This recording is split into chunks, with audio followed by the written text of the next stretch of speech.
అందరికీ నమస్తే. నేను లలితా కామాక్షి దేవి అవర్ థాట్స్ ఛానల్ నుండి. నా ఛానల్ని కొత్తగా చూసేవాళ్ళైతే సబ్స్క్రైబ్ చేసుకోండి. థంబ్నెయిల్ చూశారు కదా. ఈ విజ్ఞప్తి నేను చెప్పబోయే లక్షణాలున్న కొంతమంది మగవారికి మాత్రమే, అందరికీ కాదు. చాలామంది మగవాళ్ళు తమ భార్యల్ని నలుగురిలో హేళన చేసి మాట్లాడడము, విమర్శించడం, అందరి ముందు గట్టిగా అరవడము, ఇలాంటివన్నీ చేస్తుంటారు. కొత్తగా పెళ్ళైన వారి దగ్గర కానీ లేదా పెళ్ళై కొన్ని సంవత్సరాలు అయిన వాళ్ళలో కానీ ఎక్కువ కనిపించవు. కానీ పెళ్ళయి 15 సంవత్సరాలు, 20 సంవత్సరాలు, 30 సంవత్సరాలు అయిన వాళ్ళలో అయితే ఎక్కువగా చూస్తుంటాం. అంటే ఇన్నేళ్ళు వాళ్ళతో కలిసి జీవించాక కూడా వాళ్ళకి భార్య గురించి వాళ్ళకి ఇంకా అర్థం చేసుకోక ఇలా మాట్లాడతారా, లేకపోతే వాళ్ళ దర్పం నలుగురిలో చూపించడానికి చేసే ప్రయత్నమా అనేది అర్థం కాదు. ఇంకొంతమంది మగవాళ్ళైతే వాళ్ళ కుటుంబ సభ్యుల దగ్గర, అంటే వాళ్ళ అక్క చెల్లెల దగ్గర కానీ వాళ్ళ తరపు బంధువుల దగ్గర కూడా భార్యని చాలా చిన్నగా చేసి మాట్లాడడం కూడా చూస్తుంటాం అనమాట. అంటే ఏదైనా సరే, మా అక్కని చూసి ఇల్లు సర్దుకోవడం నేర్చుకో, లేదా మా చెల్లెళ్ళని చూసి ఆ వంట నేర్చుకో, ఇలా నేర్చుకో, అలా నేర్చుకో అని పోల్చి మాట్లాడడము, ఇలాంటివి కూడా ఎక్కువగా చూస్తుంటాము.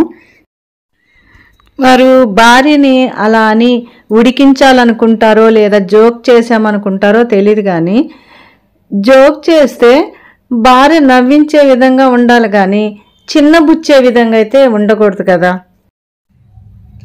ఇంకా కొంతమంది అయితే వారి కన్న పిల్లల దగ్గర కూడా భార్యను తక్కువ చేసి మాట్లాడడం. అంటే మీ అమ్మకి ఏమీ రాదురా, నేను కాబట్టి భరిస్తున్నాను ఇన్నేళ్ళ నుంచి, అసలు ఏమీ తెలియదు, ఇలా.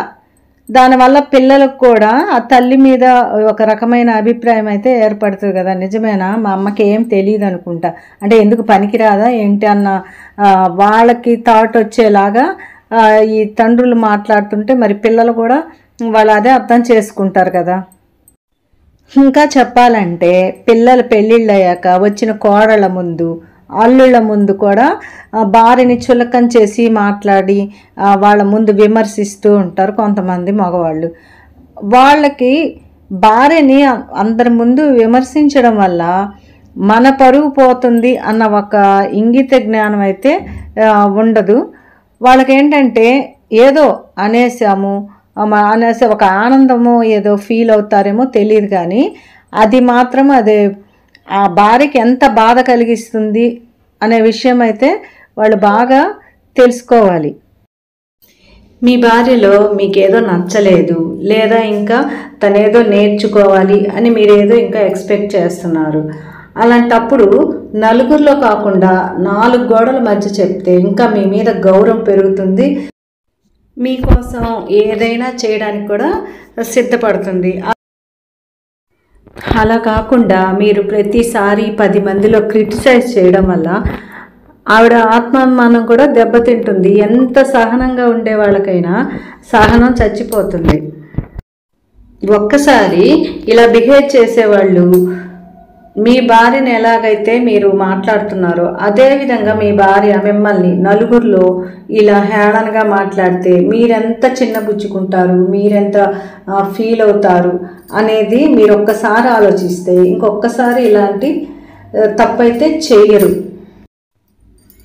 భార్యాభర్తలిద్దరూ పెళ్ళైన నాటి నుండి కష్టాల్ని సుఖాల్ని ఎలా పంచుకుంటున్నారో, ఎలా కలిసి అనుభవిస్తున్నారో, వారి గౌరవాన్ని కూడా ఒకరికొకరు నలుగురు ముందు నిలబెట్టుకోవడం అంతే ముఖ్యం. అలాంటి కుటుంబం చూడముచ్చటగా ఉంటుంది. ఆడవాళ్ళము చాలా అల్ప సంతోషం. భర్త తన కోసం ఏదైనా చిన్న ఫేవర్ చేస్తే భార్య ఎంతో సంతోషపడిపోతుంది. అది 10 మందికి చెప్పుకోవాలని చాలా ఆరాటపడిపోతుంది. మర్యాద ఇవ్వడం, గౌరవం ఇవ్వడం అంటే ఏదో అవార్డులు ఇచ్చి కిరీటాలు పెట్టేమని కాదు.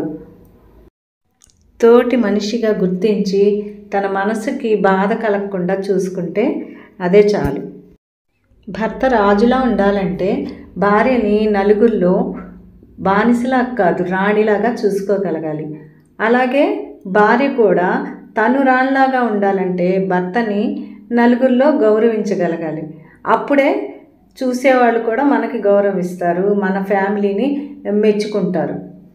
నా ఈ విజ్ఞప్తిని అయితే కొంతమంది మగవారు అర్థం చేసుకుంటారు అనుకుంటాను. ఈ వీడియో నచ్చినట్టయితే లైక్ చేయండి, షేర్ చేయండి, కమెంట్ చేయండి. మళ్ళీ మంచి వీడియోతో మీ ముందుకు వస్తాను. Have a nice day.